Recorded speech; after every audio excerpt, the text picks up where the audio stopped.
नमस्कार, नीलम फॅशन क्रिएशनमध्ये तुम्हा सर्वांचं खूप खूप स्वागत आहे। आजच्या व्हिडिओमध्ये आपण मुंडा मोजून बाहीचं कटिंग कसं करायचं हे पाहायचं आहे। आजचा आपला मोफत शिवण क्लासचा 14वा दिवस आहे। तर पहा, आपण कधी कधी छातीच्या मापानुसार बाहीचं कटिंग करतो, त्यावेळेस कमी अथवा जास्त होते। तर त्यासाठी एक पर्याय म्हणजे मुंड्यावरून आपण बाहीचं कटिंग करायचं। म्हणजे जसं आपलं माप असेल त्याचा जो मुंडा असेल तो मुंडा मोजून आपण बाहीचं कटिंग करायचं आणि पहा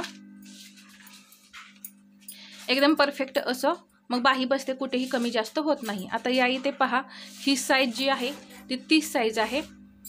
तर याचा जो मुंडा आहे तो आपण आधी मोजायचा। आता 30 साईजनुसार आपली बाहीची रुंदी किती येणार आहे? 7.5 इंच।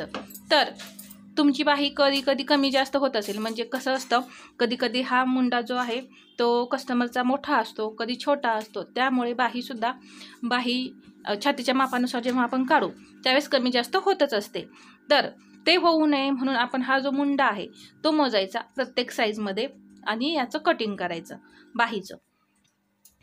तर मी तुम्हाला ते कसं करायचं ते सविस्तरपणे सांगणार आहे।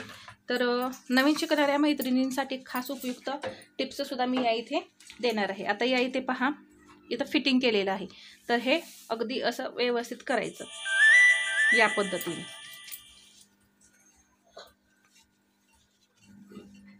आणि हे व्यवस्थित करून घ्यायचं। आता मुंडा कसा मोजायचा पहा, इथे शोल्डर जॉईंट आहेत पहा, इथून या पद्धतीने टेप फिरवत असा आणायचा। पहा, इथे 6.5 इंच बरोबर आपला मुंडा घेर आहे। आता बाही कितीची आहे ही पाहूया। तर अगदी व्यवस्थित असं बाही करायची पहा, या इथे मी केली आहे या पद्धतीने। आणि इथे पहा 4.5 इंच बाही आहे। इथे पहा 1 पॉईंट कमी आहे, तर आपण 4.5 इंचच घेणार आहे। आता इथून दंडघेर मोजायचा। तर 4 आणि वरती 1 पॉईंट आलेला आहे। तर अशी बाही जो दंडघेर आहे तो न मोजता पहा, ही बाही जी आहे ती अशी उलटी करायची आणि असा दंडघेर मोजायचा नेहमी। तर पहा 4.25 इंच आला बरोबर। तर यासाठी आपल्याला बाही जी आहे ती नेहमी अशी उलटी करून मोजायची आहे। तर बाहीची उंची आहे 4.5, दंडघेर आहे 4.25 आणि हा जो मुंडा भरलेला आहे तो भरलेला आहे 6.5। तर तुम्हाला हे कसं मोजायचं आहे हे समजलंच असेल। नवीन शिकणाऱ्या मैत्रिणींनी पहा, व्हिडिओ कुठेही स्किप करू नका, शेवटपर्यंत पहा। तर या पद्धतीने जर तुम्ही बाहीचं कटिंग केलं तर एकदम परफेक्ट तुम्हाला बाही बसणार आहे। आणि बाहीला आकार सुद्धा कसे द्यायचे हे सुद्धा मी तुम्हाला सांगणार आहे। आता बाही आपली आहे 4.5, तर त्यामध्ये आपल्याला 1 इंच मिक्स करायचं आहे। तर 5.5 इंचावरती तुम्ही बाहीच्या उंचीचं मार्किंग करायचं आहे। बाहीची उंची जी आहे ती नेहमी ही बंद बाजू आहे पहा, इथे आपण ती दुमडलेलं आहे आणि ही बंद बाजू आहे आणि इकडे ही ओपन आहे। तर नेहमी आपल्याला बंद बाजूकडे बाहीची उंची घ्यायची। तर 5.5 इंचावरती मी या पद्धतीने मार्किंग केलं। अजून एकदा 5.5 इंचावरती मार्किंग करून घ्यायचं। याआधी सुद्धा मी बऱ्याच वेळा बाहीचं कटिंग दाखवलेलं आहे, परंतु आपला ऑनलाईन क्लास आहे, नवीन मैत्रिणी आपल्या जॉईन होत आहेत, तर त्या सर्व मैत्रिणींना समजण्यासाठी पहा, मी अगदी डिटेलमध्ये या इथे हे सर्व मी सांगत आहे। आता 4.5 इंचाची बाही आहे, तर इथे मी कॅप हाईट जी आहे ती 3 इंच घेणार आहे। पहा, इथे मी 3 इंच कॅप हाईट घेतली। आता इथे एक लाईन ओढून घेऊया। आता इथे मात्र आपल्याला मुंड्याचा घेर जो आपण मोजला तो टाकायचा। तर तो कसा टाकायचा, तर पहा, हे उंचीचं जे मार्किंग आहे त्यावरून हा पहा इथे ठेवला आणि ही जी कॅप हाईटची लाईन आहे त्यावरती असा टेप ठेवायचा। 6.5 अंतर आलं पाहिजे।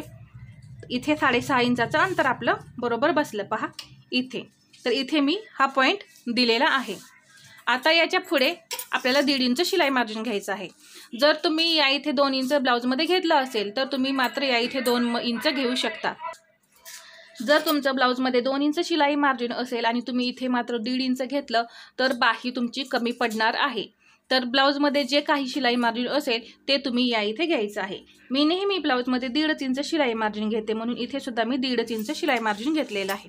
आता इथे मुंडा घेराचा जो पॉईंट दिलाय तिथून आपण एक सरळ तिरकी लाईन अशी ओढून घ्यायची. पहा या पद्धतीने ओढल्यानंतर आता ही जी तिरकी लाईन आहे याचे 4 भाग करायचे. तर ते कसे करायचे पहा, असा सेंटर करायचा. तर हे 2 भाग झाले. परत याचे 2 भाग करायचे. टेप दुमडायचा आणि परत याचा सेंटर करायचा. अशा पद्धतीने आता इथे एक भाग निघाला, अजून इथे अजून एक भाग तयार करायचा, सेंटर पासून मध्य करायचा. पहा अशा पद्धतीने समसमान 4 भाग निघतात. तर हा जो सेंटर आहे इथे आपल्याला अर्धा इंच वरती घ्यायचा आहे आणि हा फर्स्ट पॉइंट आहे, इथून सुद्धा मी अर्धा इंच वरती घेणार आहे आणि इथे बाहीला आकार देण्यासाठी 1 इंच घेणार आहे. फक्त 1 इंच घ्यायचं आहे. आता हा जो तिसरा पॉइंट आहे हा मात्र आपल्याला खालच्या साईडला अर्धा इंचाने पॉइंट द्यायचा आहे. तर हे 3 पॉइंट दिल्यानंतर सुरुवातीला आपण जो बाहीचा आतला आकार असतो तो द्यायचा. तर 1 इंचाचा पॉइंट आहे. पहा इथून सेंटरला आणायचं. कसं पहा, 1 इंचाचा पॉइंट, परत अर्धा इंच आपण घेतलेलं आणि हा सेंटर. तर हा बरोबर मी सेंटरला आणून जोडला. आता या सेंटर पासून इथे या पद्धतीने हा झाला आपला आतला पानाचा आकार. आता बाहेरचा आकार कसा द्यायचा, ह्या 1 इंचापासूनच पहा या अर्धा इंचावरती नेऊन जोडायचं. इथून थोडंसं वरती गेलं तरी चालतंय. परत हा जो आकार आहे तो असा नेऊन जोडायचा. पहा इथे आणून जोडला तरी चालेल, पण थोडासा नकळत आपण पुढे घेतला तर या पद्धतीने इथे बाहीचा आकार तयार झाला. आता दंडघेर किती होता, 4.25 इंच. 4.25 इंच घेतलं. आता इथे मी हे 1.5 इंच शिलाई मार्जिन घेतलं.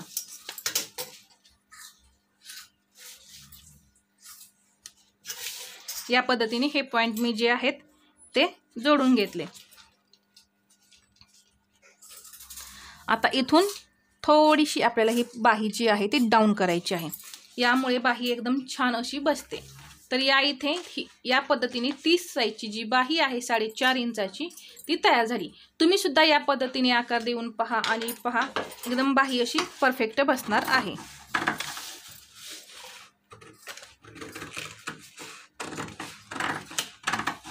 सुरुवातीला बाहीचा आकार जो आहे तो या पद्धतीने कट करायचा. मागचा आकार कट करायचा. इथे सेंटरला नॉच देऊन घ्यायचा. इथे हे 1.5 इंच शिलाई मार्जिन आहे, इथे सुद्धा आपण एक नॉच देऊन घेऊ, कारण हे पॉइंट जे आहेत ते शिलाई मार्जिनला मिळाले पाहिजेत. आणि हा सेंटरचा जो पॉइंट आहे तो बरोबर आपल्याला शोल्डरवरती ठेवायचा आहे. बाही ओपन करायची आणि हा जो समोरचा आपण आकार दिलेला आहे पानाचा तो पहा अगदी सावकाश असा कट करून घ्यायचा आहे या पद्धतीने. तर किती सुंदर अशी बाही या इथे तयार झालेली आहे, तुम्ही पाहू शकता. तर अगदी सोप्या पद्धतीत तुम्हाला मी 30 साईजची बाही कशी तयार करायची हे दाखवलेलं आहे. तर हा व्हिडिओ आवडला असेल तर लाईक करा, शेअर करा आणि आपल्या चॅनेलवरती नवीन असाल तर सबस्क्राईब करायला विसरू नका. धन्यवाद.